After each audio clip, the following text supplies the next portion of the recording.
tonight. Welcome to Centro Cristiano de Oración. We're a church here in the local community in South Elmwood. And we have the privilege tonight to host this governor's candidate forum. A couple of things I've already mentioned: logistics. The exits are in the front. There's one in the back. There's a bathroom in the back. And there are 3 single bathrooms upstairs. If anyone needs Spanish translation, and you should all learn Spanish because it is the language of heaven. Sorry, I get to do that because I'm the pastor of this church. But if you need translation, just raise your hand, and we are providing Spanish translation with an in-ear piece. Very well, we will continue then. Let me take this opportunity to present our 3 presidents from our local communities that are sponsoring this forum. Washington Park, the Reservoir Triangle, and South Elmwood communities have gotten together and sponsored this activity. And I would like to ask Linda to step up and just say hello. She is from the Washington Park area.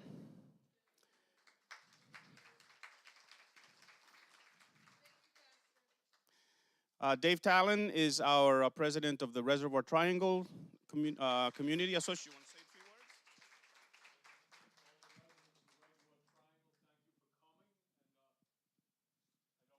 We've got a lot of volunteers that fly in our whole neighborhood to make sure you know about this, and if you're not one of those volunteers and you'd like to help out on your street in the future, see me afterwards. And thank you, South Elmwood and Washington Park, for co-sponsoring this, and thank you, Pastor Hazel, for everything that you do. And Al Jeffries, president of our South Elmwood Neighborhood Association. Good evening, everyone. Thank you all for attending this evening. Thank you to the candidates for attending. It only looks easy to run for office, but I think it's grueling. And thank you especially to Pastor Hazel for always granting South Elmwood and other neighborhood associations the use of his church so we can meet and improve the conditions on our neighborhood. So with that, the candidates, please take your seats at the table. Pastor Hazel will moderate with questions, and a note that back there on the screen there's a timer.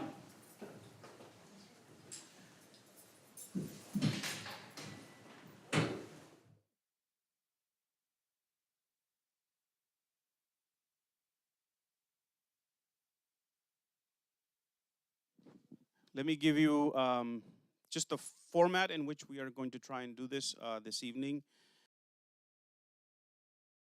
An opportunity for 2 minutes at the beginning to give an opening introduction. There will be a timer on your screen there. We usually don't have to hit anyone over the head to make them stop, but if I have to, I will say so. We are going to do this in alphabetical order, and then at the end of the questions that we have, we will give you another 2-minute opportunity to do a closing remarks, and we will do that in the opposite order of the way we did the original. We are going to be asking a series of questions that have been submitted by the members of this community. And I just put them in random order. I've put a couple of them together if they go together.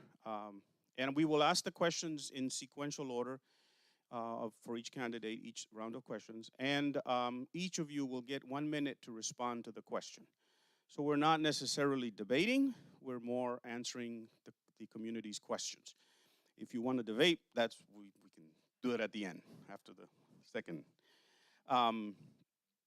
There are a couple of questions that were submitted that are for individual candidates, and I will ask you first, and then I will give the other 2 candidates the opportunity to add, respond, whatever, at that point. Okay? With no further ado, are we ready? I'm going to ask you to give these candidates a round of applause. We are, I like people who want to serve.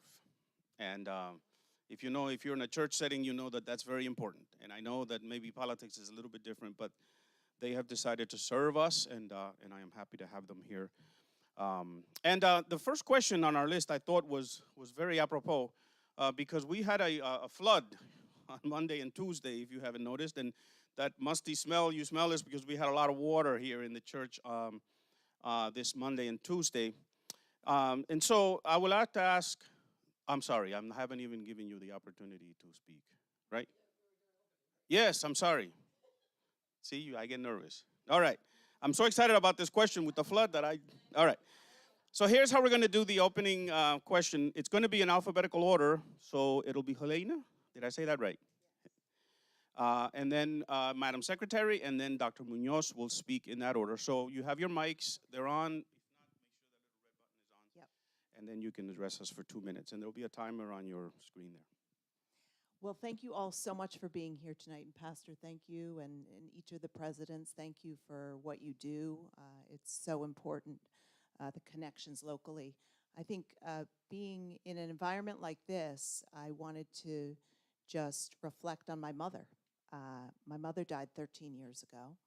And as she was dying, she gathered the 5 of us around. I'm the oldest of 5. And she said, take care of each other. And we've worked really hard to do that, both within our family and in our community. And I believe very much that's what people want from their leaders. They want people who wake up every morning and think about doing the right thing. And that is a guiding light for me on this journey. It's really helpful for me to, I'm happy we get a chance to talk. I'd be much more interested, honestly, in listening, because part of the journey for me is making sure that we're reflecting the needs of the people that we serve. But, you know, we'll have a lot of questions tonight. I think the thing that is most important to me is our children and grandchildren, and the hope I have that I can serve all of you in a way that really lifts up our education system. So I'm very passionate about it. My grandparents were both educators in Providence. My grandfather was a teacher at Classical. He taught Latin, and he was the football coach. And my grandmother was the librarian at Central, and she actually locked him in the library because she thought he was cute. And so anyway, there began our journey as a family, and education has lifted us, and I think it's incredibly important for our children. And I will say that if you remember nothing else, I hope it's about that. And my personal pledge that if I don't increase our kids' scores, I won't run again. So I'll hand it over with that.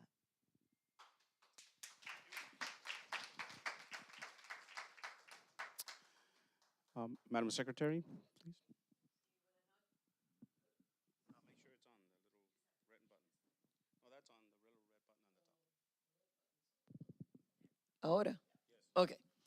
Buenas noches a todos. Good evening. It's so nice to be here. Thank you, Pastor, to you and your community for opening your doors to us here today.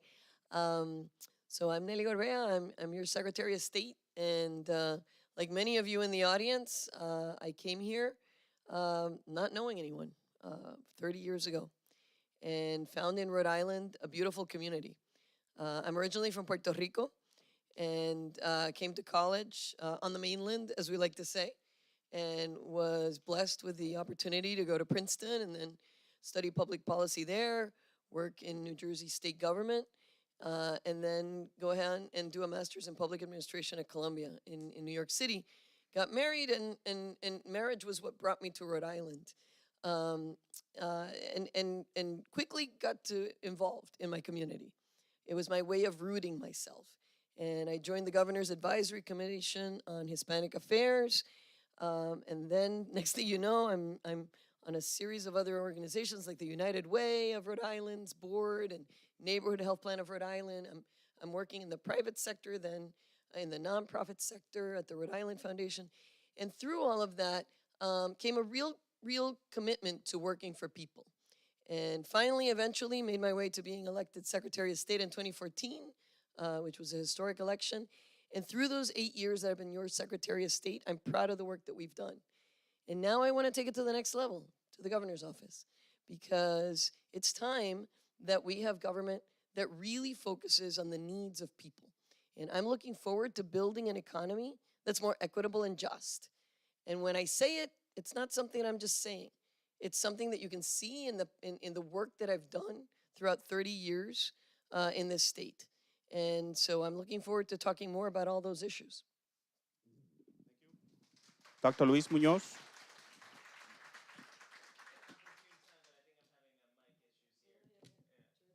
Yeah, no, I pressed this button like 25 times. Thank you. Do I start? I see the timer at 0. Uh, no, thank you all for this opportunity. Thank you to the organizers. My name is Luis Daniel Munoz. I grew up in Central Falls. And growing up in Central Falls, one of the things that I learned is that the struggles that our grandparents went through, didn't really change much. It was the same struggle that my mother was going through, trying to raise 5 kids, unable to pay the bills all the time, and for all of the extra jobs she picked up, it just meant less time with us, and us having to raise ourselves, myself and my 4 siblings. My father struggled with addiction during that time period, and so I had to grow up quickly. I had to learn what it was to work, to survive, to pay for my own school supplies and clothes. And why do I mention that? Because by the time I was 17, I had a pretty big chip on the shoulder. I saw a system or systems in front of me, and I didn't see them serving my community well. And it was because of a few great teachers that I was able to take that chip and direct it towards something. And so I spent the first 2 years of my college career at Rhode Island College focused on philosophy, learning about ideas in the context of history, understanding the trauma that I had gone through and why these systems have been designed in this way. I realized that I needed a skill set to address suffering and a real practical skill set, so I decided to go to med school. I went to the University of Connecticut School of Medicine. But it wasn't just academia that I ran into, right? It was also the healthcare policy aspect, the business side of things, the technology, an industry that was for-profit and continued to seem to be heading in a direction where it was pricing people out of healthcare. That's why I went into industry. I thought that we could make a change, building technology, building businesses, helping people understand these issues, and I realized that politicians have already understood it. They just don't want things to change.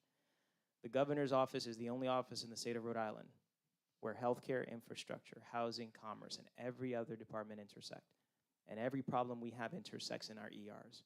I'm running at the right time for the right office, and I hope that after this forum, you'll see me as the right candidate. Thank you.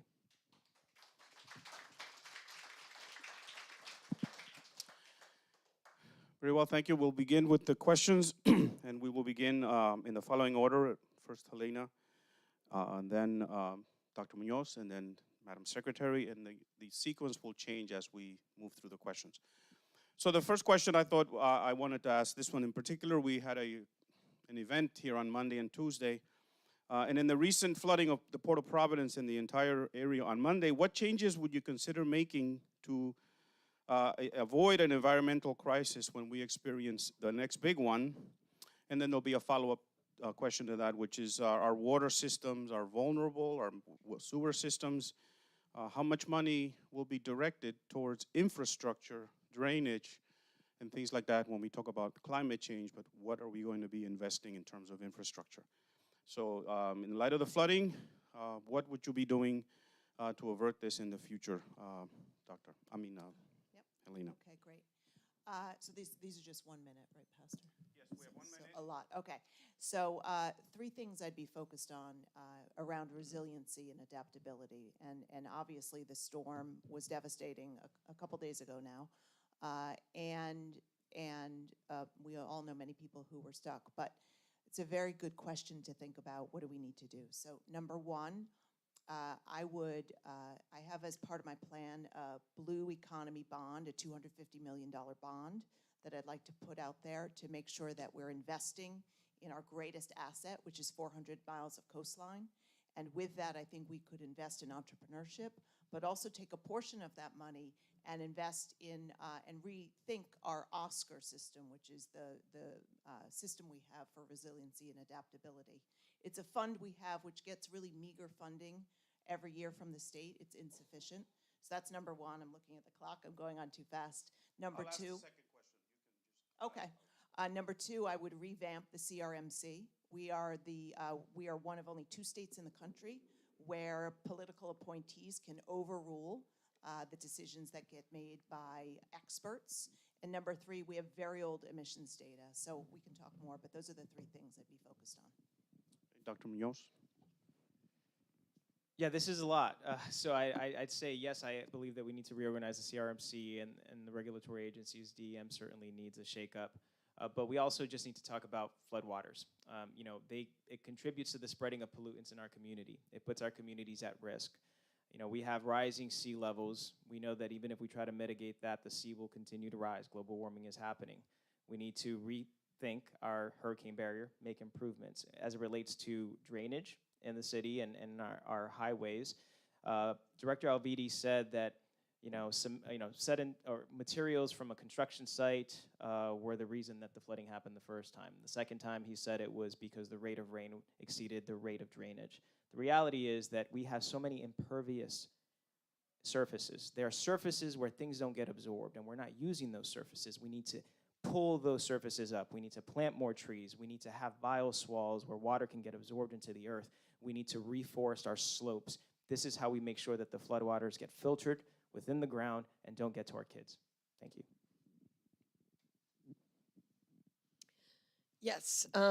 So what we saw with this recent flood was really a failure of leadership, right? We do not have anybody in the governor's office that really understands that climate change is real. And the people who are severely affected by climate change are people in our low-income communities and people of color. And so I am proud of the fact that I've got a very thorough environmental plan so that we can start acting on day one. And you can see at the first 100 days, every single step of what we're going to be doing. Stormwater management is absolutely key to dealing with this. We've had a consent decree with the EPA that we really haven't moved on. Why? Because we have leadership in place that doesn't believe that this is happening. And there are going to be some very tough conversations over the next several years to deal with the fact that, yes, the waters are rising, the climate change is real. And we need to make sure that those conversations end up with a state that is more equitable and just. And we need leadership that will stand up for those that haven't been spoken for before. And I'm proud that I have the endorsement of Clean Water Action and Climate Action Rhode Island, two very strong grassroots groups that will be partners along with the communities and organizations that I've worked with all my life. Thank you. There is some paper in the back, and if you would write them and turn them in, I would be happy to ask them at the end. There's some paper, and again, sorry, I forgot to mention that there. If you would like to ask a question, please write it down and send it in, and I will add it to our list. Very well. The second question that we would like to ask, this will be in the following order. It'll be Dr. Munoz, Madam Secretary, and Helena in that order. And the second question pertains to education. Thousands of children, mostly from the south side of the city, are on a waiting list to get into a high-performing charter school. Do you support increasing the number of charter schools in Providence and around the state? Yeah, I see this as an equity issue. Through an equity lens, we have to understand that parents are going to fight to place their children in schools that are going to provide quality education. And if we are not creating adequate opportunities from the perspective of those parents for their children, they're going to want to be in charters. I personally think that we can't abandon public school systems. We have charter schools that, while they provide a model that we can use in terms of making our curriculum more flexible, less rigidity, allow teachers to embed some of the things that they're learning in professional development coursework, I still, again, believe that they're limited seats in number. We shouldn't be focused on a Thomas Jefferson-like lottery system. We shouldn't be relying on private corporations to run our education systems, because when those corporations fold, they will pull the rug from underneath our children. So the fact is that we need to change our education funding formula, make it more equitable, allocate more money per pupil, per student in the state of Rhode Island. We need to make it easier for teachers of color to come from out of state and to start at their appropriate level in the state of Rhode Island. Thank you. Thank you. So I believe that our focus has to be on making sure that every child has access to a quality education. Charter schools are here to stay. I don't have an issue with them, but I don't see them as the solution to continue to grow and take resources in that direction. I want to work with those kids' parents that are on those wait lists to make sure that we are resolving what are the issues that they're seeing in their schools. And I'm going to do this in partnership with teachers, with principals, with school committees, because that's the kind of work that I've always done my whole life. For 30 years, I've been a community leader. And the way that you get things done when you have really difficult circumstances is by bringing people to the table. As I've been a candidate, it's been striking to me that charter schools and traditional public school people have never really sat down together. That is terrible. We need to bring people together, not provide resources separately so that whoever can get the most can move on. No, that's not how we do things. I'm going to be investing in making sure that there's a constitutional amendment passed that ensures that there's a right to a quality education, and we are at the same time going to be starting to work, and we can talk more about education policy. Okay, thank you.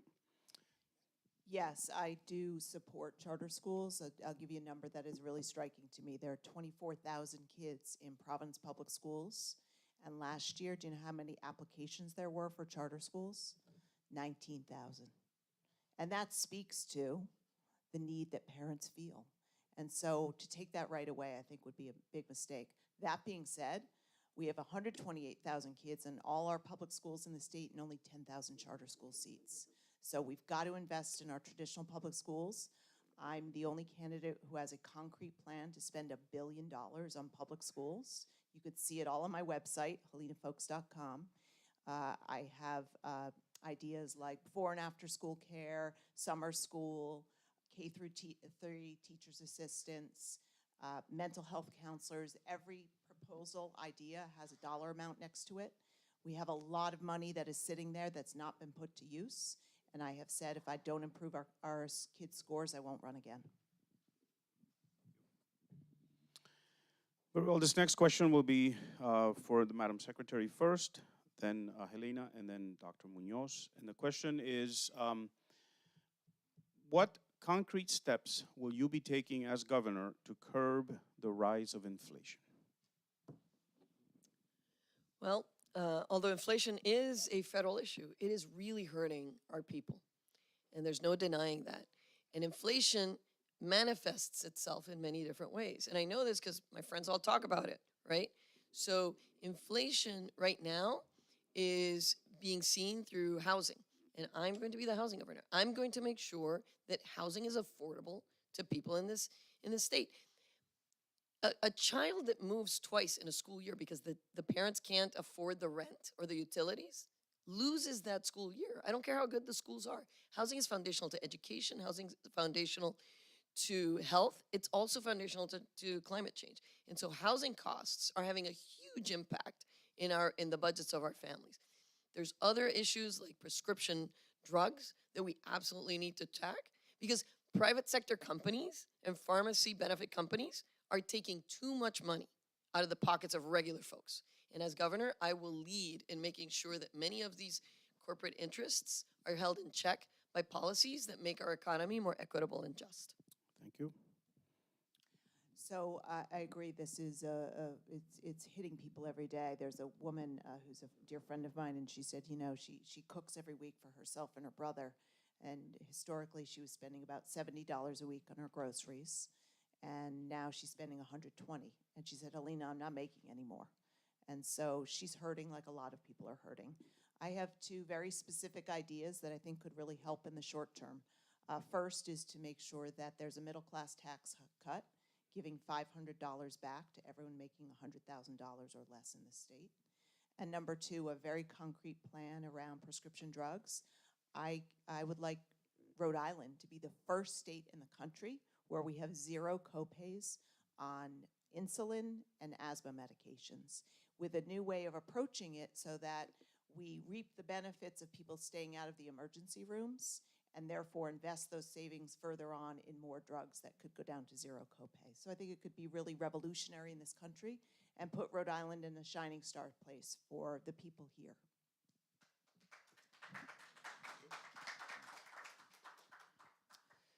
There are the effects of inflation, and then there's inflation. The effects: people can't afford rent, food's getting more expensive, healthcare is getting more expensive. We can mitigate the housing cost through rent stabilization. We can do that at a state level. We can address the cost of medical supplies and pharmaceuticals by the state taking control of negotiating those deals and passing on rebate savings to consumers. We can do that in Rhode Island. Why do we have inflation? Because this is a country that printed $1.7 trillion and gave it to the top corporations that gave it to the salaries of the top 1%.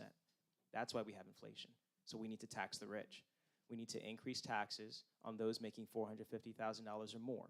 we need to pull that $144 million estimated into the very programs and services that we're talking about to support housing, to build more low-income and affordable housing, to focus on community health infrastructure, and to ensure that, we are extending savings on all drugs and medical supplies to Rhode Islanders. This next question will be asked first to Helena, then to Dr. Munoz, and then to the Madam Secretary. This question is, given the amount of money for the Pawtucket Soccer Stadium, and given that it is a fixed amount, would you keep the deal the same, or would you restructure it? Well, I think it was a terrible deal for the people of Pawtucket and the people of Rhode Island. And it goes back to the fact that it's connected to inflation. If you look at 18 months ago, there was a deal that was very comprehensive. It included not just a stadium, but it included housing and shops and a lot of development in the city of Pawtucket. And then times got tough and inflation went up by a lot. And I think the governor made a big mistake to do a deal just for a soccer stadium. We're building the most expensive USL soccer stadium in the country. And that is an enormous amount of money coming out of the pockets of everyone in this state that could instead be spent on education and other issues that are really pressing. I think this governor missed an opportunity to step back and listen to experts and say, how do we restructure this deal to do something really meaningful for Pawtucket? So I think it's a shame that it's happened, and I would do everything I can to restructure that deal and get a better deal for Rhode Islanders. Dr. Munoz. Yeah, it's a bad deal. I live in Pawtucket. It's a bad deal. Pawtucket doesn't have $10 million. They don't even know where they're going to find it. It's going to be on the poor people of Pawtucket and on the kids of Pawtucket. And when that project fails, those kids and their parents will be pushed out of Pawtucket. That's gentrification. You know, the initial deal was that money would support affordable housing in the area. Now, I debated whether it was going to be affordable, but at least the premise was in alignment with the values that I think, we share here with affordable housing. Now, when the deal was changed, now that money is going to a stadium, a soccer stadium. Not a soccer stadium that Pawtucket kids are going to have access to, not Central Falls kids. So this pandering that takes place to the Latino community is disgusting. And so is there a way to make this deal good? No. There's absolutely no way to make this a good deal for Rhode Island. And at this point, it's too big to fail.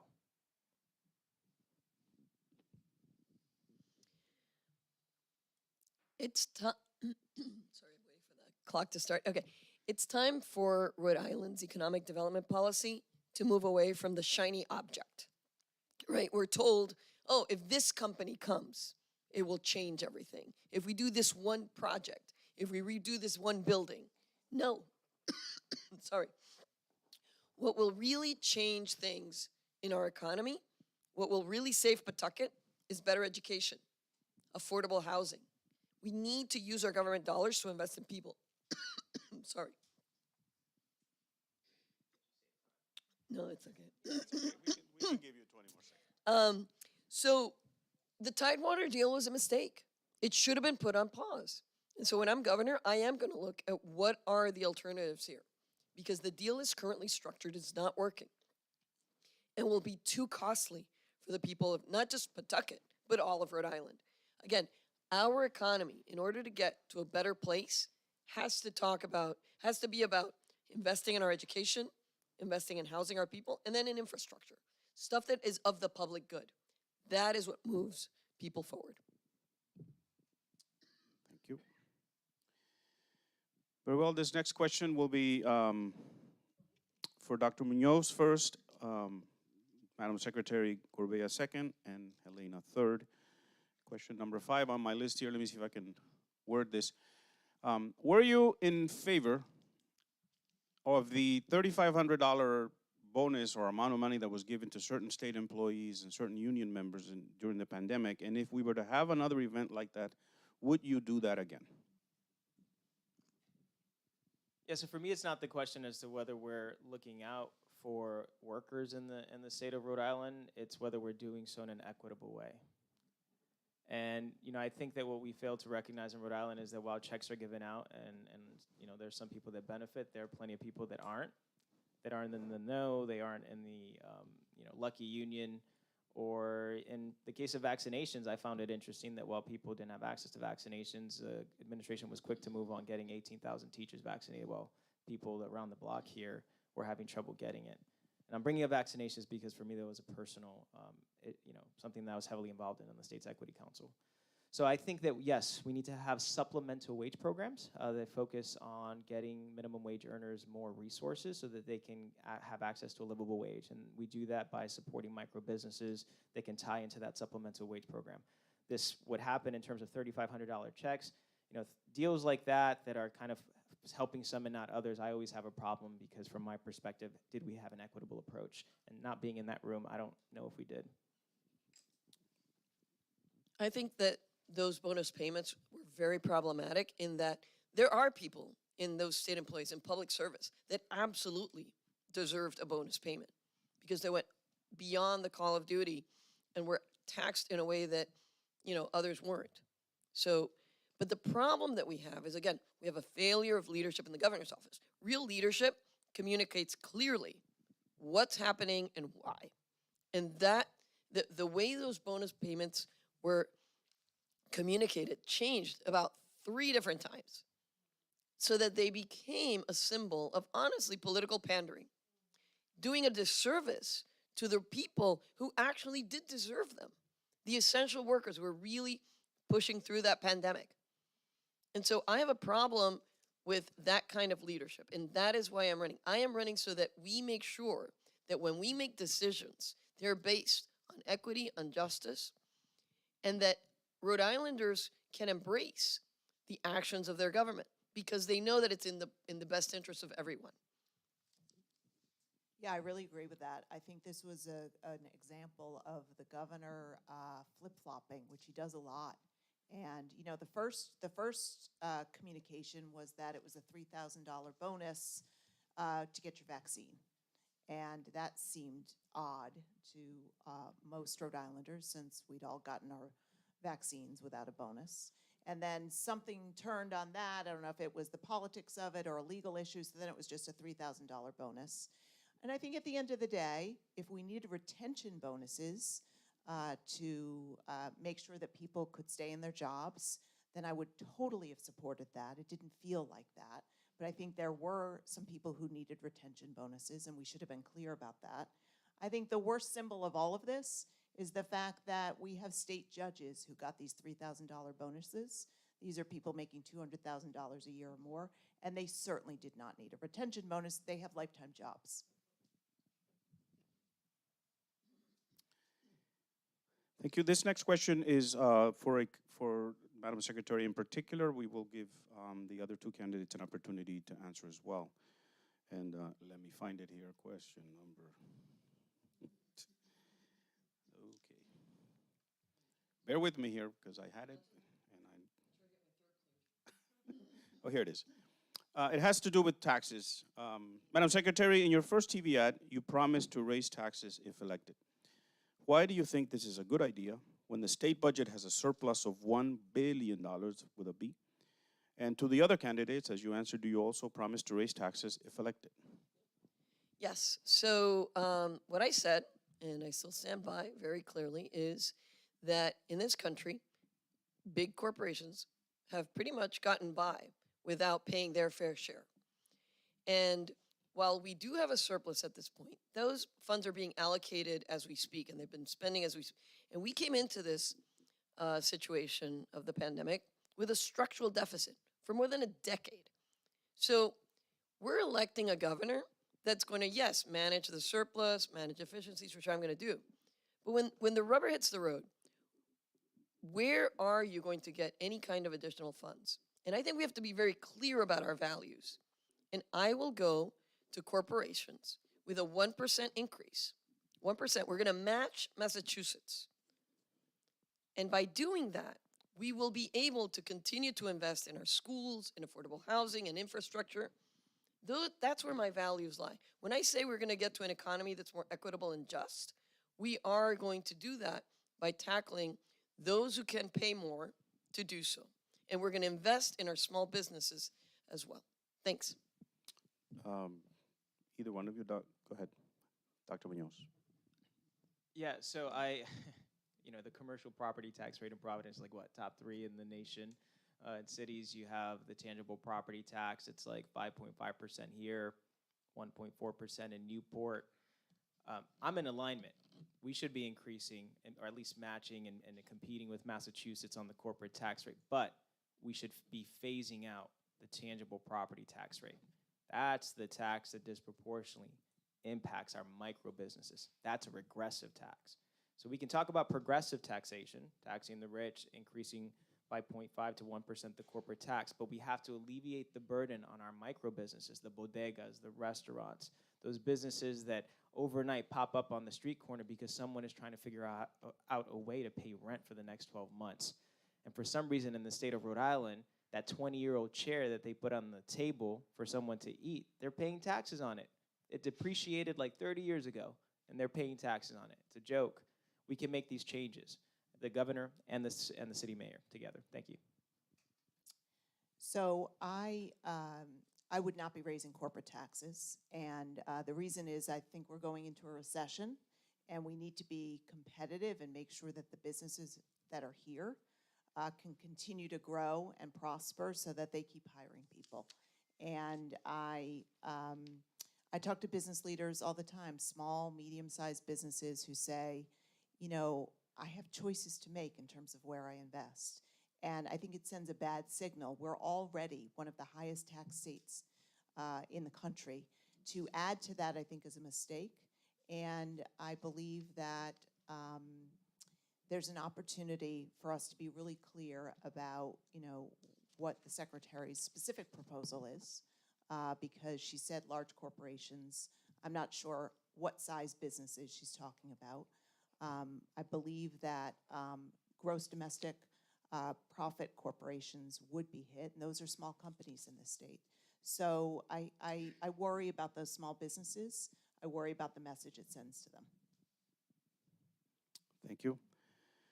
For our next question, it'll be Madam Secretary, Helena, and then Dr. Munoz in that order. Let me find question number 6. There's a couple of questions related to this. I'll try to put them together. The Reservoir Avenue Bridge. All politics is local, so here's a question that affects this neighborhood. The Reservoir Avenue Bridge has been closed for 27 months. This has caused massive traffic jams in our area, especially on Elmwood Avenue. We realize that this is mostly a federal government problem, but the State Department of Transportation is partially responsible. If you are the governor 4 months from now, will this bridge still be closed? And what will you do to speed up the reopening of the Reservoir Avenue Bridge? And along with that question, there was a second question that says the Park Avenue Bridge also goes over the Amtrak lines, and that one's open. So can you speak to that, please? We will start with Madam Secretary. No, this is a problem with transparency, right? Yes, it's a problem about timing, right? Because rebuilding of a bridge shouldn't take 27 months, for sure. But it's also about people wondering, like, what's going on? How come these projects don't move forward? I have done everything I can to make sure that at the Department of State, people get their answers quickly and with high transparency and visibility into what's going on. And I am going to carry that value of transparency and action into the governor's office. I know how to get things done. The Rhode Island Department of Transportation absolutely needs to get restructured. Absolutely. And it needs to work in better collaboration with other agencies as well. And I know how to do that work. You've seen me do it at the Department of State. I know how to bring people together in a very different way so that, yes, we can rebuild this within that first year that I'm in office, finish this off for sure, and move on to the park one as well. Thank you, Helena. I couldn't agree more that we need transparency and, speed. I mean, speed. The Empire State Building was built in a year. I think about that. And we have bridges like this all over the state. And so you deserve honesty. Why is it taking so long? I don't know. Where's all the money we've received since the beginning of COVID? Where's that gone? Is it going to the people who need it most? How does DOT really work? Where are the contracts going? How much of them are in-state and out-of-state? I think there's a huge opportunity there. and also the opportunity to make sure DOT and DEM are working more effectively together. This actually relates to the first question you asked about climate, where you have a lot of examples across the state where you get one answer if you go down the DOT route, another answer if you go down the DEM route. If you're sitting in the shoes of the person trying to understand what's happening, you cannot decipher all that. So we do need a state government that really works for the people.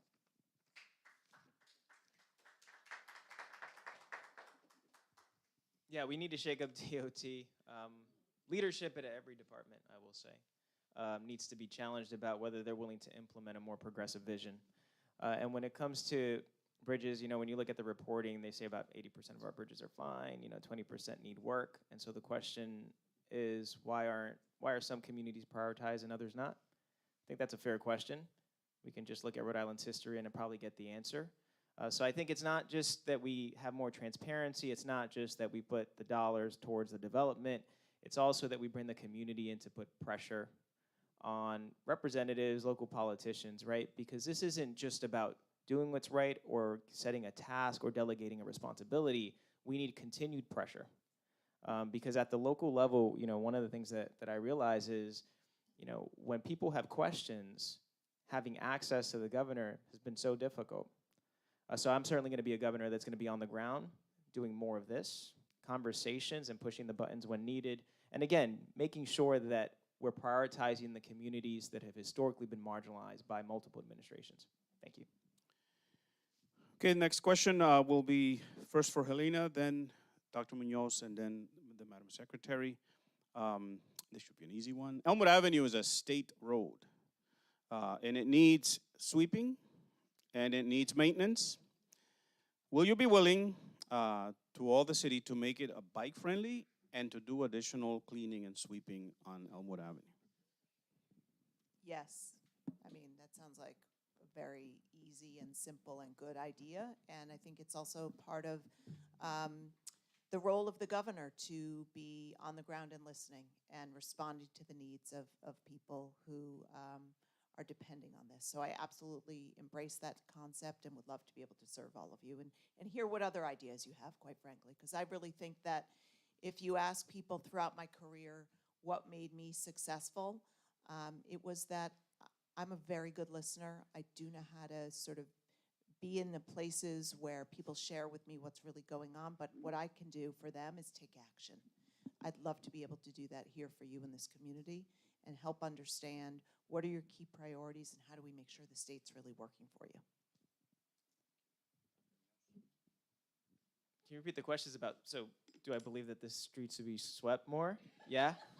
Yeah, bike friendly. The bike friendly part, I don't think that we should have incomplete, biking routes, right? I mean, we have a track record in Rhode Island of starting and then it ends. And so how do we talk about equitable transportation and access when people need to actually get to employers when the bike path ends right at a multi-car intersection, right? So it's important to finish the biking paths. I'm a big believer in an intra-municipal trolley system. Our buses are great, but if we can have, still using green technology, vehicles, essentially trolleys that people can just jump on to get to from one side of the city to another, I think that's the most effective way to address equity. People on the south side can't get to the CIC building, even though the Rhode administration talked about economic opportunity when they were building that. So aside from complete bike paths, also an intra-municipal trolley system, and that really does align with a progressive vision for a free transportation system and gives us a starting point that we can expand to other cities and towns in. Thank you. This is a key moment in the history of our state. It's a key moment because we've never had the kind of federal resources that we have right now. And so this is the moment in which to reinvent and reimagine transit and how we move from one place to another. So do I think that the streets should be maintained and swept more vigorously? Absolutely. I also think that we should be looking at things like medians and the beautification of the surroundings around us. How we look definitely has an impact in terms of our urban landscape to how people feel, right? So when you go to a neighborhood and there's litter all over the place, That's a problem because you're telling those people they don't matter. I will do not only just that, but also the other piece. Oh, I'm running out of time, but bike friendliness has to happen for sure, but it has to be done in a way that includes the community into that conversation. We've had too little of that happen, and I know that these have become very contentious. And as somebody who's had a lot of experience in community building and coalition building, I know that I can move us into bike-friendly spaces in this city and across the jurisdictions and reimagine transit as well. Thank you. We will ask the next question. Will be in the following order: Dr. Munoz first, Madam Secretary second, and then Helena will go third. This question, do you pledge to uphold Rhode Island's decision to guarantee a woman's right to an abortion? Yes, absolutely, and I support the Equality and Abortion Coverage Act. I think, you know, what's interesting to me is that it's even a separate discussion altogether when we talk about what a human right is, right? Because reproductive health is a human right, and yet we have people in the state of Rhode Island, we have women and we have trans men in the state of Rhode Island that cannot access abortion care because they are on Medicaid. And so without access, there is no justice. That's just the reality of it all. And so we really need to, you know, when we talk about healthcare, we need to completely change our healthcare system. We need to expand coverage, Medicaid coverage for reproductive health for abortion care services. We need to also talk about comprehensive reproductive health education in our school systems. We need to ensure that we are building the future social justice warriors that will fight back against the tyranny of a conservative Supreme Court and a potential president that's DeSantis or Trump, because that's a possible reality that we're facing. Running for governor is not just about fighting for the policies in Rhode Island, it's about fighting the tyrants outside of it too. Thank you.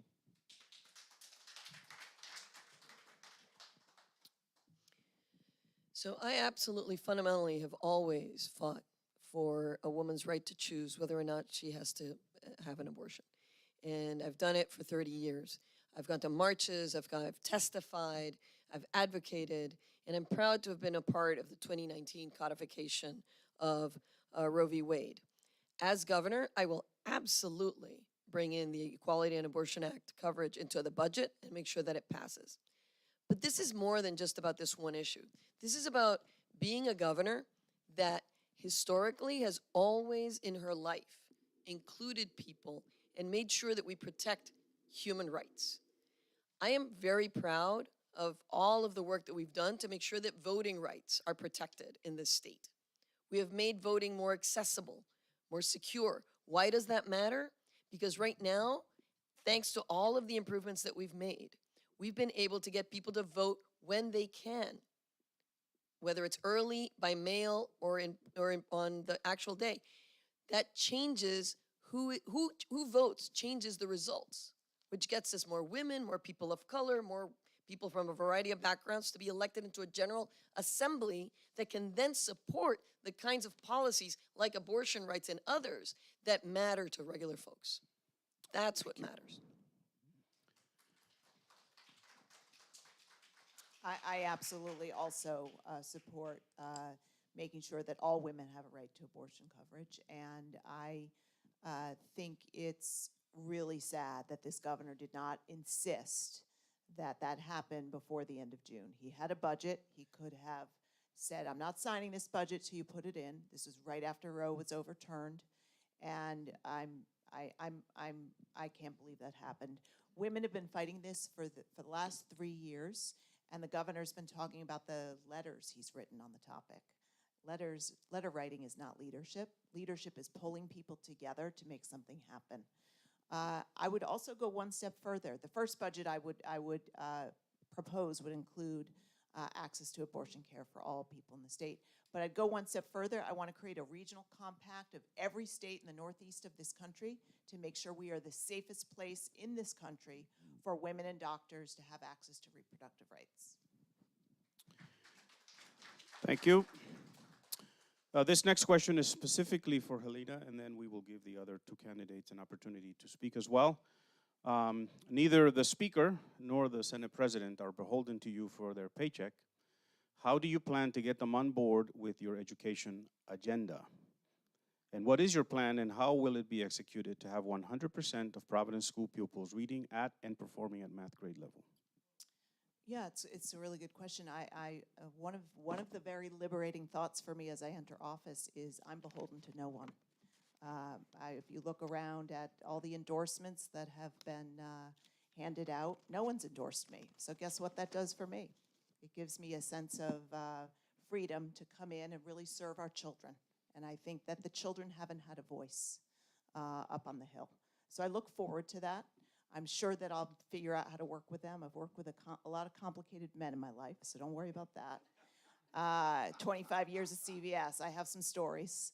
So that will be something I'll have to work through. But I will also remind you, we have $400 million that the cities and towns receive directly from the federal government 18 months ago just for education, and only 7% of that money has been spent. That is the job of the governor, to make sure that that money is put to use. A lot of what I'm talking about could be accomplished just with that money sitting there. So I'm really quite confident and optimistic we could make a big difference.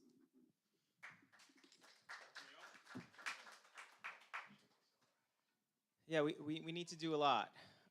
You know, in terms of working with the Speaker and the Senate President, what I can say is they may not be prepared to work with a governor like me, but what I can say is governors oftentimes don't leverage the platform they have as an education platform. They don't necessarily empower their constituents with the information necessary to know what changes can be made and should be made. So in working with the Senate President and the Speaker of the House, my goal will simply be to take my lived experience and having gone through a public school system and the knowledge I have of the education funding formula and the challenges in terms of our Department of Ed policies, I think that are pretty prohibitive for teachers, and to leverage that information to empower constituents to know that we can do more. Things like a comprehensive after-school program for our students to provide vocational training and accelerated learning in parallel to our traditional school system so that people can catch up. That's one of the things we oftentimes don't talk about. To not only talk about the education funding formula and how that might change, but to ensure, again, that we are getting more teachers from out of state here in the city of Providence and that they be teachers of color, because right now there's only 20% of those. Thank you.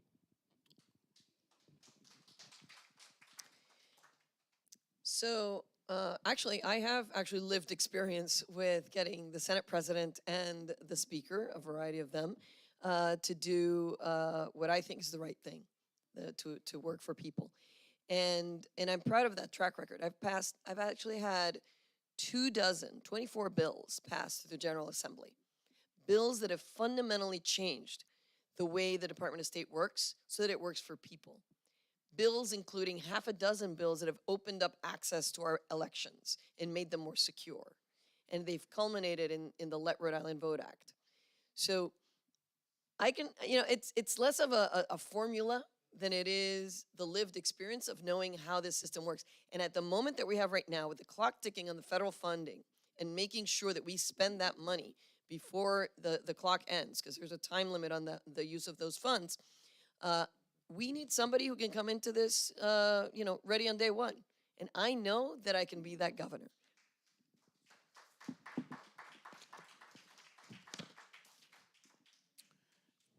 Thank you. The next set of questions will be asked. It'll be Madam Secretary first, Helena second, and Dr. Munoz third. Our ninth question of the evening regards crime. Providence and other cities in our state have a problem with crime. The current governor has sent the state police here occasionally to help the Providence police. Will you continue this practice or even expand it? So let me just say that everybody in this state deserves to have safety. I mean, their family, everybody deserves to be safe and to feel that safety. It's not just talking about it, right? It's not just statistics. They need to be able to feel safe. And so I would be a governor that would absolutely work with the cities and whoever else, the towns for that matter, in making sure that we have that sense of safety. In addition to that, I think that one of the things that we need to do is to make sure that guns are off the streets. And there's a lot that the governor can do on that, particularly with making sure that we get rid of assault weapons. I would be, within my first week in office, I would be introducing bills that would take assault weapons off the streets, that would make sure that there's safe gun storage in this state. And that sets a different tone for how our society is working. So I will absolutely be working with the cities and towns on that sense of safety. And particularly, I'm very proud to be a gun sense candidate by Moms Demand Action, and make sure that we address the issues of crime and gun safety. Thank you. Helena?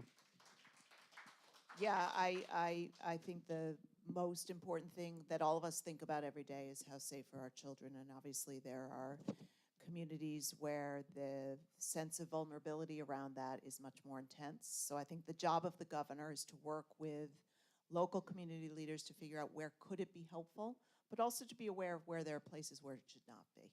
And I think that's a very complicated conversation, but having spent a lot of time, for example, recently with Mayor Lorza in Providence, he's very aware of the streets in this city where neighbors feel unsafe and need more.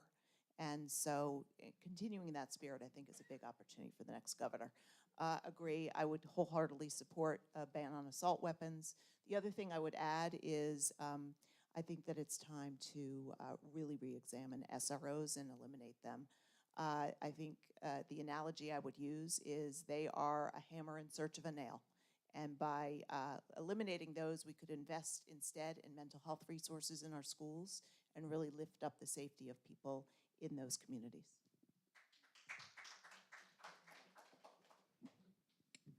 Just some perspective. First time a friend of mine was killed, I was 12. Second time a friend of mine was killed, I was 16. Next time I was 18, two of them. You know, those weren't assault weapons. Those were handguns. You know, we keep talking about these things that are popular to talk about, but no one talks about the root cause, which is poverty. And we have a poverty issue in Rhode Island. And our education funding formula contributes to it because it concentrates poverty. It disadvantages our students. And so we sit here and we look at crime, and everybody should feel safe.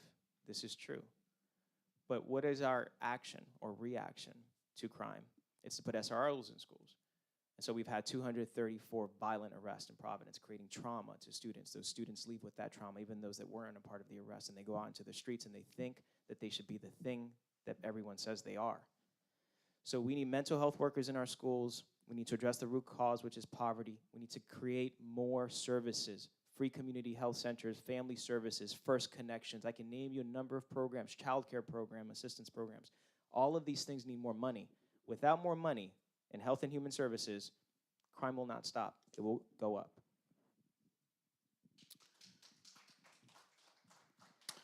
Very well, this next question will be for Helena first, then Dr. Munoz, and then last, Madam Secretary. The question is, can you describe what you would do to guarantee the right to vote is not suppressed, but is not given to ineligible voters? Yes. So I think voting should be easier in this state. And if you go to my website, you'll see specific ideas I have around this. For example, Rhode Island has the longest period where you need to register before you vote, 30 days. There's no state in the country where it takes longer to register to vote. Same-day registration is what I'd be supporting. Making sure that we automatically mail ballots to people. There are 8 states in the country where that happens, and I think Rhode Island could be a leader in this. So I have ideas that I think we should all be pursuing. I applaud what the Secretary's done around voting rights. I think you've done a great job, Nellie, and I think that we could do more. But I also believe that where we are today is a good place in terms of people feeling safe about their elections and knowing that when they show up, their identities are covered. And I think in certain communities, we need to encourage more of a feeling of safety around that to make sure that more people are voting, because we do not have enough people in this state who vote, and active participation will make us a better state.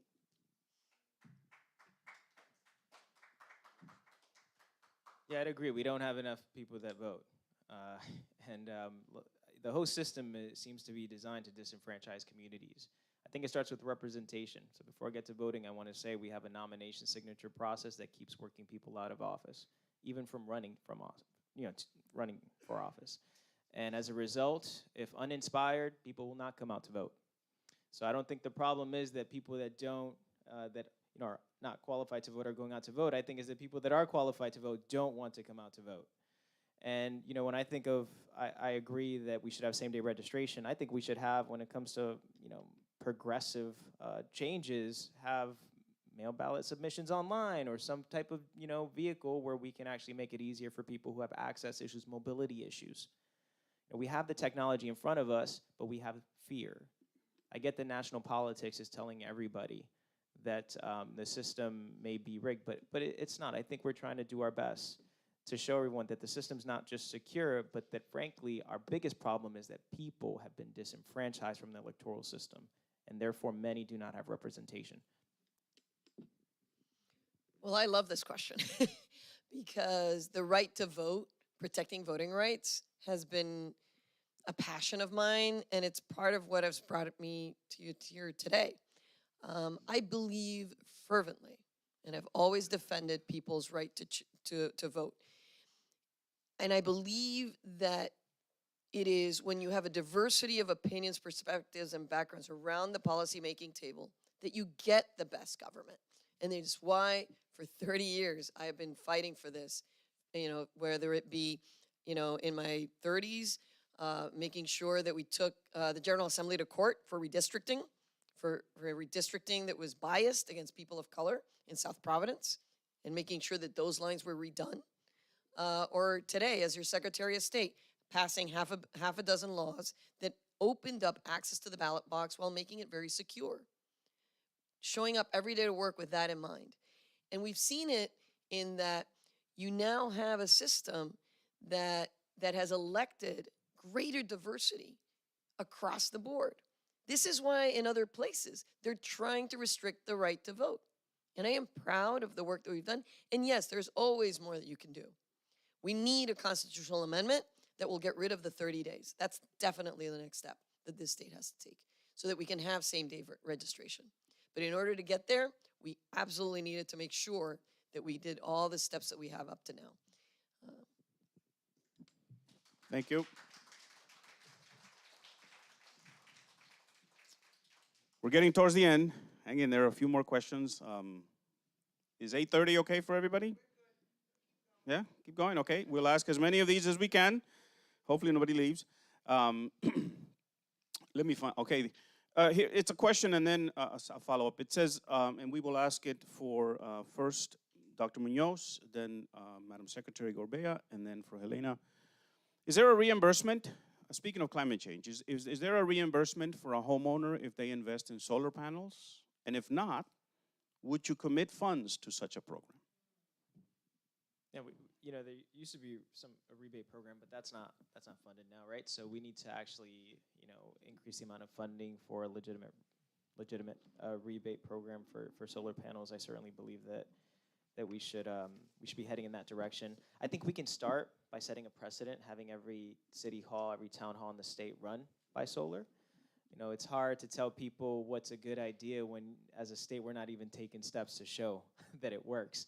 So I think that's the first step that we should take, a very aggressive rebate program to follow. And rebate programs are going to become the norm as we transition to renewable technologies and really try to incorporate it in our residential areas. Because the fact is that this is expensive, and a lot of these third-party service providers that do these installations are making tons of money, and I think those rates are going to increase.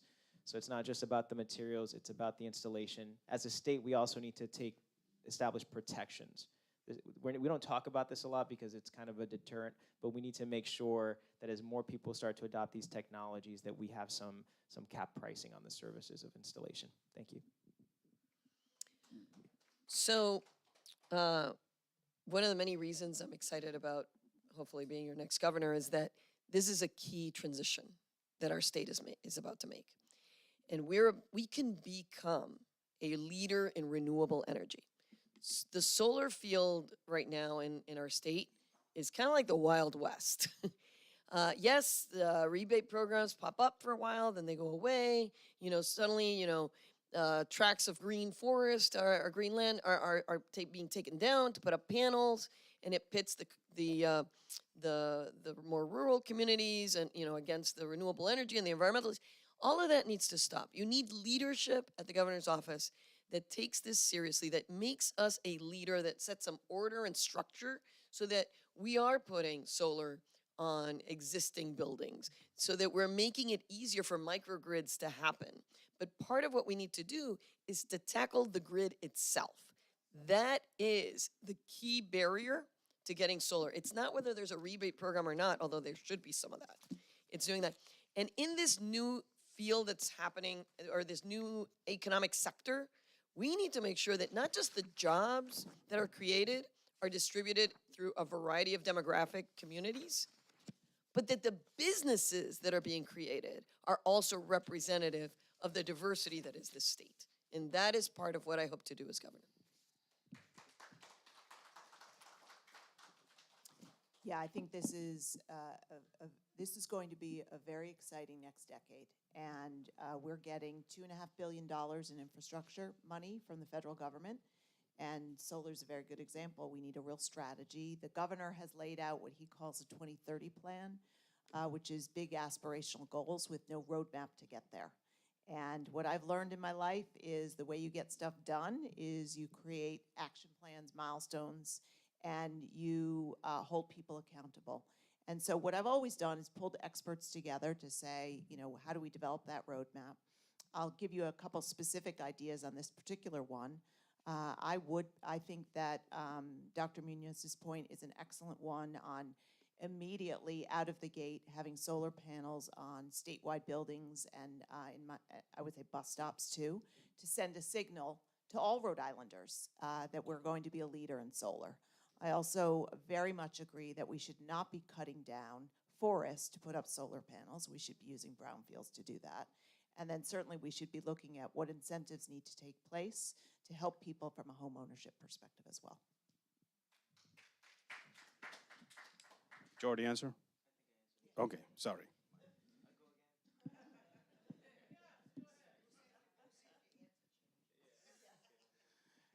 Okay, let me see if I get this. This next question will be for Helena first, Dr. Munoz second, and Madam Secretary Gorbea third. The question is a little bit long. Let me see if I can shape it. Will you address the Board of Education? Rhode Island state laws on education state the BOE is in charge of curriculum and administration policies. We have a professor at URI suing our state university for racism, and it runs blatant in our communities all over Rhode Island. How will you address education from the root and make sure everyone is doing their jobs or the jobs that they're being paid for? That's a big question in 1 minute. But I would say it's a very important one because as I've said before, education is the #1 issue for me. And what I'm really focused on is making sure that we get through COVID learning loss and absolutely support making sure that, every kid is learning about what really happened in history. And I can go back, I was in 8th grade in the 1970s, and there's so much I didn't learn in school that I should have learned. So making all of that more accessible for our kids, I think, is really important. But honestly, I think the most important thing we can do is eliminate a lot of the bureaucracy that exists in our education system. I think we have way too many laws, we have way too much bureaucracy, and I think if we had much more empowered principals as leaders and teachers in the classroom, we'd be liberating our kids so they could have a sense of passion and fun and joy, and that's really what's missing in our education system.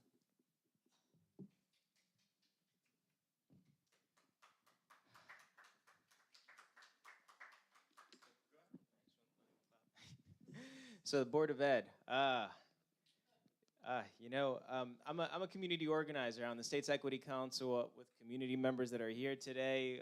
We've done equity-driven vaccination clinics, rent relief clinics, and I'm bringing this up because during the mask mandate scandal here in the state of Rhode Island, I had to stand up in front of the Board of Ed and essentially tell them that if they want to make medical decisions, then they need to be prepared to kill people. And that's what they tell us in medicine.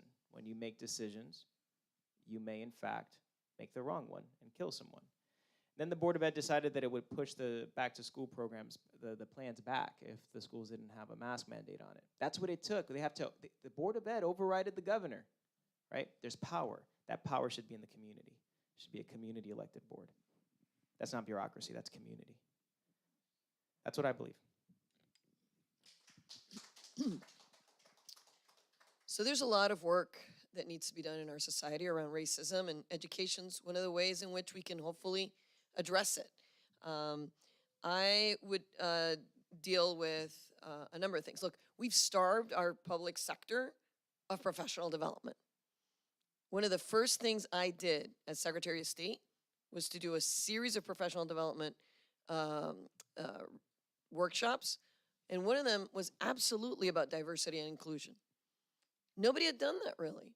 And so we need to, first of all, take our state employees, and whether it's at the Department of Education or across state government, and make sure that there are honest conversations about race and privilege and all those hard subjects. We also need to diversify our staff. We need to make sure that there are more educators of color. And we need to make sure that what's done in the classroom is inclusive as well. That's why I'm very proud that one of the first things I did when I came in as Secretary of State was to work so that we have now today a Black Heritage curriculum that's in the process of being implemented. And it started out of a commission in my office, and then we moved on to the Rhode Island Historical Society, and is now making its way through the educational sectors. That is how you get change done, by including people and making sure that they're at the table. Thank you. Okay, the next question will be for Dr. Munoz first, Madam Secretary Gorbea second, and Helena Folks third. This one is, can you speak to the Route 6, Route 10 contamination issue in the low-income neighborhoods? Can I speak to them from a data perspective? The answer right now is no. I definitely would want to make sure that I understand the issue well. So with that said, I guess we can talk about environmental justice for the next 40 seconds.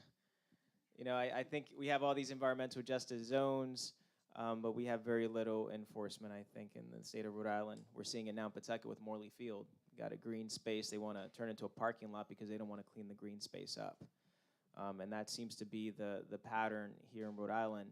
So the first thing we need to do is make sure that we're leveraging, DEM, appropriately increasing funding, going through these assessments, pushing the data out so there's transparency. Transparency with that data creates accountability.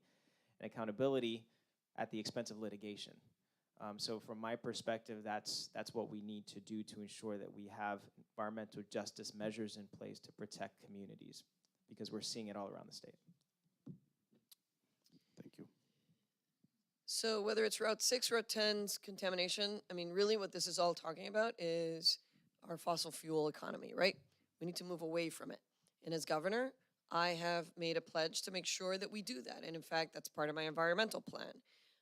We need to have other alternatives to fossil fuel vehicles. We need to move into electric vehicles, establish charging stations, all of that, make that accessible, but also completely rethink how we do public transit.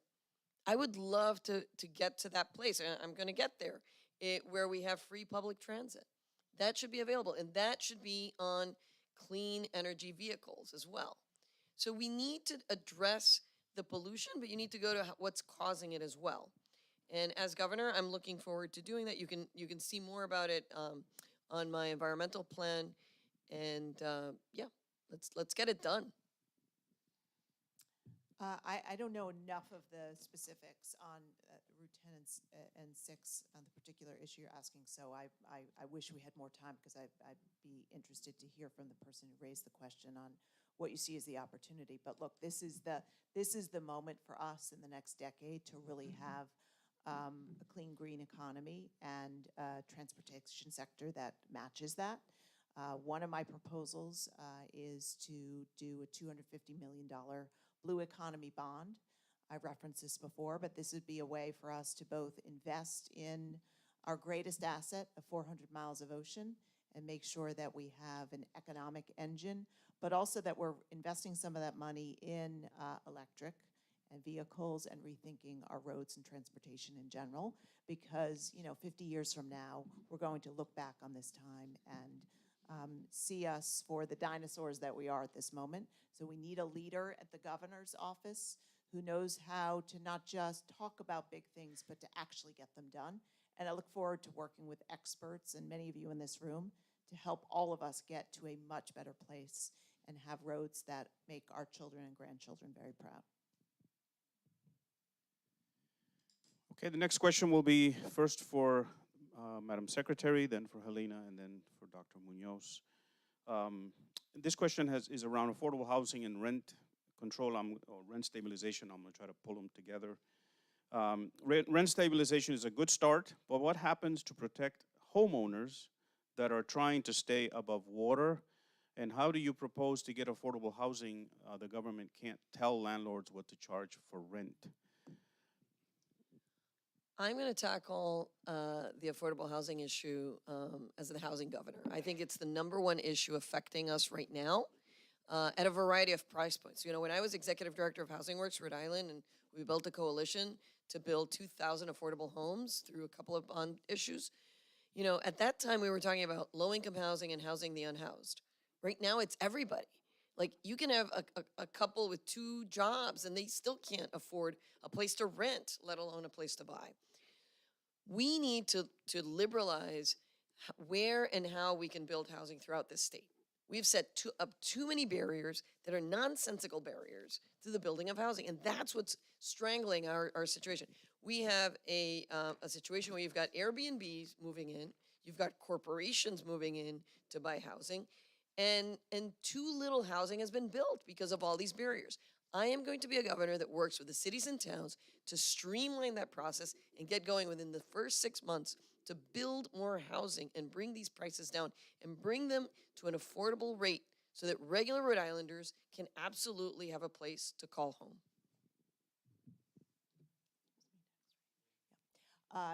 So we do have an affordable housing crisis, and rather than rent stabilization, I think the way to get out of this is by increasing our supply of housing by 20,000 units. I have a plan to do it. It's on my website. You can look at all the details. But to give you a couple of specific actionable ideas, in the short term, I would have gotten the money out from the federal government much more quickly. It was for evictions, and we didn't get it out fast enough. Medium term, accessory dwelling units, which exist in California, making sure homes built before 1980 could be converted to multi-unit housing. Long term, we should have a match on the federal low-income housing tax credit. We've left $1.4 billion on the table in the last decade. We're the only state in New England except New Hampshire that does not have a match. This match would create a very strong incentive for developers to increase supply, and it's those kinds of elements that can create access to 20,000 more units in the next decade. I agree that we should be leveraging the federal low-income housing tax credit. That's true. That doesn't necessarily get developers on board, though. But it is something that we can try to leverage more effectively. Rent stabilization is so that people don't get gentrified, though, because those 20,000 units, even if we were to create them, could be outside of Providence. And we don't need Brown University pushing more people out. We have median income is $49,000. You need to make $69,000 to $75,000 to own a home in the top 4 urban core cities where childhood poverty is at its highest. Like, these are the stats.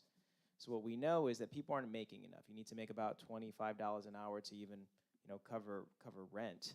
And so how do we address this issue of housing and make it affordable? It's by removing affordability and talking about low-income housing, subsidized housing, mixed low-income, subsidized, and affordable housing. Overcome the kind of fear that I think a history of classism is kind of born in us, and really think about how we can recreate how we think about providing housing, because housing is a human right, and people shouldn't be living on the street on the South Side. Thank you.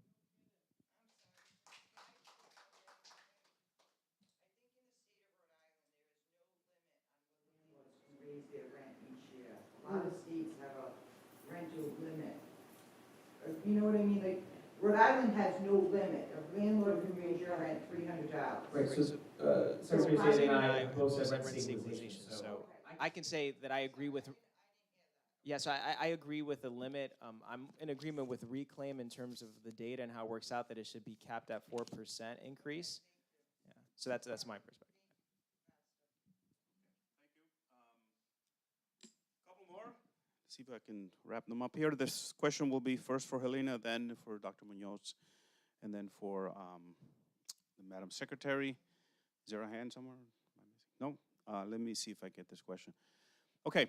The Providence public schools were taken over by the state, yet there are charter schools that are failing. Who is watching them?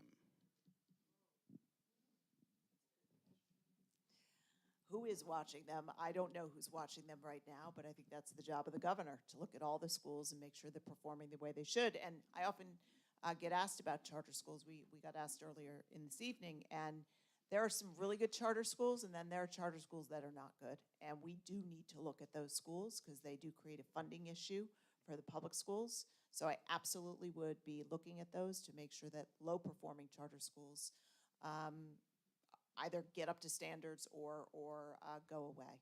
And I feel very strongly that the most important thing we can do for our children is have great schools. And so to have low-performing charter schools is not okay. But there's a lot we need to fix in our traditional public schools. I don't want to lose sight of that. I think this governor should have a much more aggressive position than he's had. The Providence Public Schools have been under state control for 2 years, and the results are terrible. We need a governor who will lead on this one, and I will. Yeah, charter schools still take public dollars. So, they have an obligation to report the facts. And if they're not reporting them appropriately, then I think that we should be pressing them and possibly even withholding resources until they give us the facts. And the facts are that we have contract managed charter schools like the Mayo Academies, and then we have independent charter schools. Independent charter schools are out there, and they're trying to do good work. And yeah, they're organized more so by the community. How they're developed is a little different. But the filtering system has been communicated as being problematic, where certain students are kept out because they have special needs. And so those students are kept in a public school system that's not being adequately resourced. And then you start to perpetuate this ongoing problem of students not getting the services they need, charter schools finding what they consider to be the Thomas Jefferson diamond in the rough. That is not the model we need to continue. So we don't necessarily need to wait. Communities have been complaining for some time. It is important to deal with the problem and acknowledge that independent charters are different than contract managed charter schools, but each have their problems. But yeah, that's my answer. Thanks.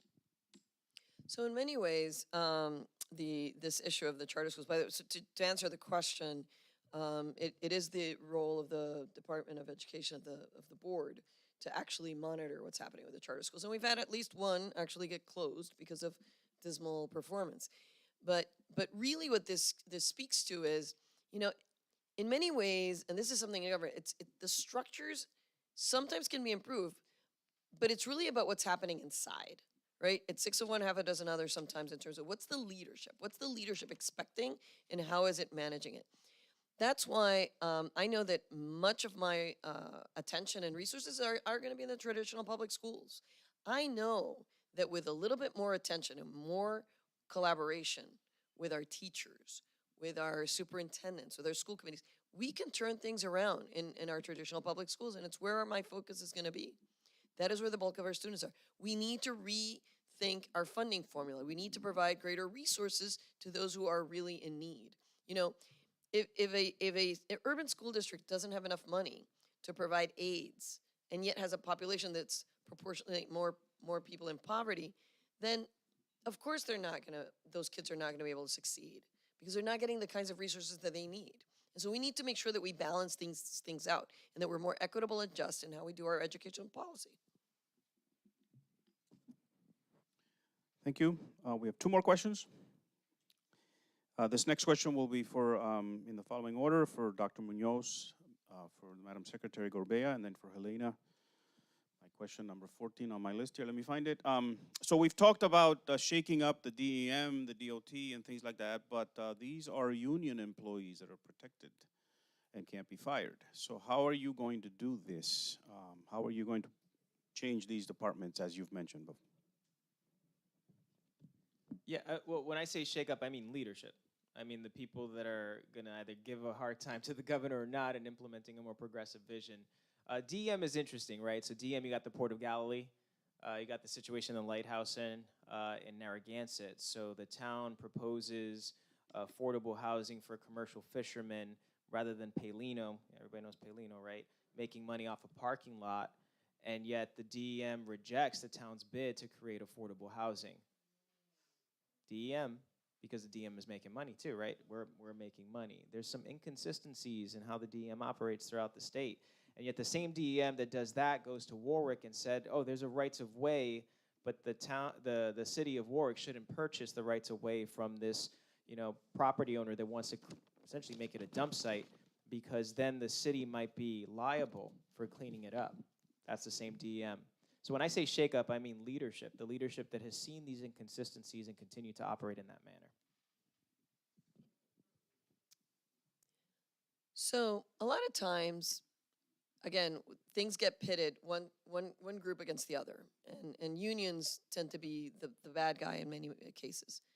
I'm someone who, you can see from the way my office works, has been able to make it so that, good working employees here that are members of a labor union produce results for people out in our community.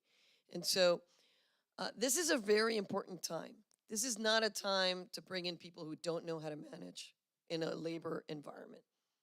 I have a number of labor unions that are supporting me, and I'm look forward to making sure that we work with our state employees. There are a lot of really great people in state government that are members of labor unions that need a leadership that treats them with dignity, with respect, and that actually looks to them as resources instead of a problem.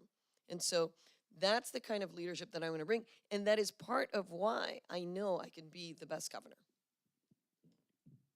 Yeah, I think that the most important thing the next governor will do will be to have outstanding people working directly for her. And one of the first things I did was I asked someone on my team to give me the organization chart, because I wanted to know. I'm used to, I led an organization with 200,000 people. Said, show me the org chart. What does it look like? And it took them a couple days, and they came back, and it looked like a phone book page. I mean, there were so many people listed. I thought to myself, this is why there's not a feeling of accountability right now in this government, because it's almost as if all these people don't really work for the governor. So I think we have to have the best people at the top, and obviously they lead both union and non-union employees. I'm used to that in my life. I've led both union and non-union employees. And that's what leadership's all about. But the most important thing the next governor will do will have those right people at the top. They set the tone, they set the sense of accountability, and they're the people who drive results for all of us. Very well. I have two questions here that are sort of softies, but we are going to hold you responsible for your answers later. Okay? So our indigenous community, our native people, have lived peacefully with the earth and know how to make the land thrive. Will you, and how will you, uplift and include them in your planning? And this is for Madam Secretary first, Helena second, and Dr. Munoz third. Yeah, no, our indigenous population are amazing people. And we owe them a lot because we've really mistreated them through the centuries. As Secretary of State, one of the first things I did was to include them in the way we developed our programming. It's particularly having to do with our telling of Rhode Island history. That had never happened. I actually, within my first few months, got together with representatives of the various tribes here in Rhode Island to listen to them as to what they needed from their Department of State. When we developed a timeline of Rhode Island history, it starts with an acknowledgement that there were people here before what we would consider perhaps the more recent version of Rhode Island. And that acknowledgement is important. When we did programming for school children at the State House, we included indigenous populations telling of the history so that children in Rhode Island schools could understand that they needed to be more inclusive in how they think about and how they relate to those whose land we live on today. Thank you. We've not done a good job with Indigenous people in the state, and I talked to many leaders in the community who have almost given up. So I think the best thing I could say, from all honesty, is what I referred to before, which is the way I lead is by listening first and understanding what are the things that we can and should do to serve every community. Often what I ask people when I meet with them is, if you were governor tomorrow, tell me one thing you'd do. I get amazing ideas from people. And so my door is open, and I look forward to the opportunity to serve. I've listened. We have Pequots, Nipmuc, Nahagantse Wampanoag, state tribes, state recognized. We have federal recognized tribes, Narragansett, Indian tribe. We have the city of Pawtucket putting up a Blackstone statue. No one says anything.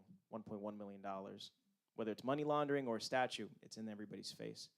We got Brown University, this organization that made its money off the slave trade, pushing out the books. And we have state politicians that use those books to talk about our indigenous people. Disrespectful. No one says anything. Raymond Two Hawks Watson in Providence. Wayne Standing Wolf Everett in Providence. Bella Noka, Randy Noka in Charlestown. They have been speaking. Everyone heard, but from my perspective, not everyone listens. So as governor, I commit to creating spaces where we're not just listening, but acting to restore communities that have been unjustly, not only marginalized, but harmed in the state of Rhode Island.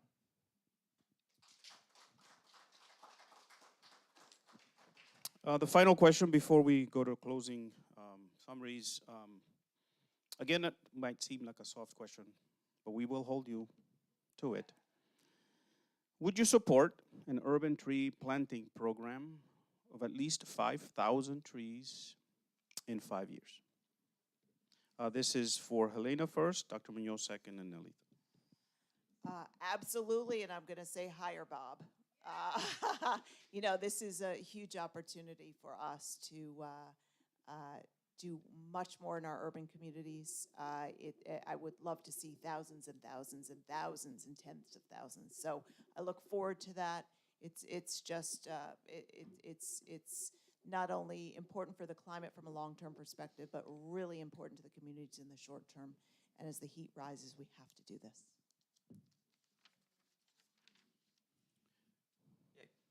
Starting with just human beings, kids need more green spaces. Best carbon sink are trees. We talk about floodwaters and making sure that we're trying to create bioswales in different spaces or areas where we can get more absorption. Trees. Green infrastructure has to align with trees. So the community good is just a byproduct of that. So certainly I agree with that. But I think it is important to acknowledge green infrastructure, because in that state house, everybody wants the case, the economic case, the structural case, and there it is. Yeah, absolutely. I agree. It's also something that as we go to rebuild our infrastructure, we can absolutely incorporate that as part of it. Complete streets don't have to just be about sidewalks and bike trails and roads. They should include the trees and the green spaces that are around that. One of my great joys when I first moved here was traveling the Merritt Parkway, which was a beautiful piece of highway for so long, until very recently they knocked down so many of the trees. And so I think about that time period in American urban landscape where parks were being created and spaces, green spaces, were really being seen as part of what government needed to do. And I look forward to being a governor that brings that back for our people. Thank you. Well, we have reached the end of the questions as I best could handle them. We do have 2 minutes that we would like to give you for a closing summary, but we do want you to answer within those minutes a couple of things. First, will you tell us why we should vote for you as opposed to the other candidates? And what is the single biggest differentiator between you and the others? And then secondly, will you answer this question? If you are unsuccessful at winning the primary, will you run as an independent? So we will do it in the reverse order of the beginning. So it will be Dr. Munoz first, then Madam Secretary Gorbea, and we will end with Helena, folks. Thank you. We were in a space earlier today, Nathaniel and I, and a representative said, we think you're the right person, but how do you win? How do you win when you don't have the money? And I said, the reason I need to win is because I don't have the money. You know, money has influenced politics in Rhode Island for too long. We talk about cronyism, corruption. We love the movies. But when it comes to real life and we're impacted by the consequence of cronyism, corruption, we look back and we I think, unfortunately, kind of like resort to this kind of sense of indifferent despair where things are never going to change. Growing up in Central Falls, I realized that things have to change. I am the fighter in this race. I'm the medical doctor. I learned how to heal, but I did so to understand ultimately where to also heal society. And the fact is, it starts here in government. We need to make sure that we acknowledge the human rights that I believe we all believe in. Now, how we go about implementing those structures, those values in our society, I would say starts with healthcare, the primary issue in this race. I'm the medical doctor. In 2018, I ran as an independent. I won't ever do that again. I did it to push back on a corrupt system. And we do have a corrupt system here. But what I realized is that the biggest barriers we have are within the party itself, and these are the barriers we need to dismantle. They said, why would a medical doctor run in 2018? We had a pandemic. They say, why would a medical doctor run now? Because we're in a pandemic. Every problem we have in our society bleeds into our ERs. We only need to trace the steps back 2 to 3 steps.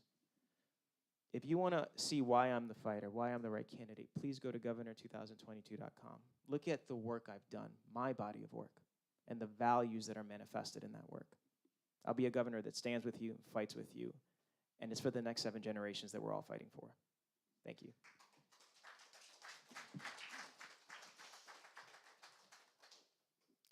Rhode Island is at a really critical moment right now, and Rhode Island needs and deserves better leadership.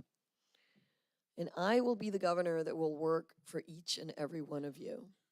And it's not just words. You've seen me through 30 years of working in this community, whether it be as a nonprofit leader, whether it be as an advocate, or now as your Secretary of State. You know, when I came into the Secretary of State's office, it was basically a filing cabinet. And I transformed it into a hub of information that enables and empowers people to hold their government accountable. It's a very different kind of leadership than we have right now. The public sector requires a collaborative skill set that I know I've been able to hone through 30 years of working with people. And you can see it in, how I transformed lobbying reform, right? The lobbying was a disaster when I came in under the wake of 38 studios. You can see it in the way we've transformed voting in our state, or how easier it is to incorporate businesses and to grow our businesses here. Now I'm asking for you to support me as I go into that governor's office. Everything that I've done at the Department of State can absolutely grow exponentially into a much better Rhode Island. As a working mom with 3 kids, I want to be a governor that works for you. And I know I can do that. And I know that you can see it because I have this record of proven leadership out of my office and out of my life. Would I run as an independent? No. I'm doing this now for this moment and to be a proud Democratic governor, which I know that this country needs. And mine is a historic candidacy as well. And I look forward to showing the rest of our country that Rhode Island can lead the way with a different kind of leadership. Thank you. I just want to start by thanking all of you for being here. Pastor, you've done an amazing job managing all these questions, and you kept the rotation going perfectly. and all of you for hanging in with us. It really means a lot, and obviously I think it speaks to your level of commitment to your community in this state. So thank you very much for that. I have no plans to run as an independent because I intend to win next week as a Democrat, and I am a proud Democrat. So there's no plan B there. I am in this race because I think this state is at a critical juncture and old politics aren't working. We need new leadership. We need someone who's not beholden to all the special interest groups, and we need someone who knows how to lead. I have led. I have led big organizations, and I've created real change. The decision I'm most proud of is the decision I led to get us out of cigarettes when I was at CVS in 2014. It was a $2 billion business, and we were a public company, and it was really hard. And we did it. It made us realize you can do hard things, and I think that's very relevant for the state. It was also deeply personal for me. I had lost my mother to lung cancer 5 years before that. And to look in the eyes of the people that I was working with and see their sense of pride in what we could do was quite uplifting. So for me, I think the biggest differentiator is my ability to lead, get things done, and my top issues are education, education, education. I think it's the most important thing we can do. We must get away from a state where 4/5 of our children cannot perform math at grade level, 4/5. So there's a lot to be done. I really look forward to serving you. I ask for your vote and your support. And again, I thank you all very much for being here. Thank you. I think we can give our candidates another round of applause. Thank you very much.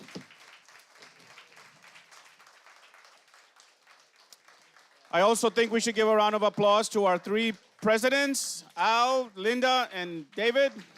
Thank you for.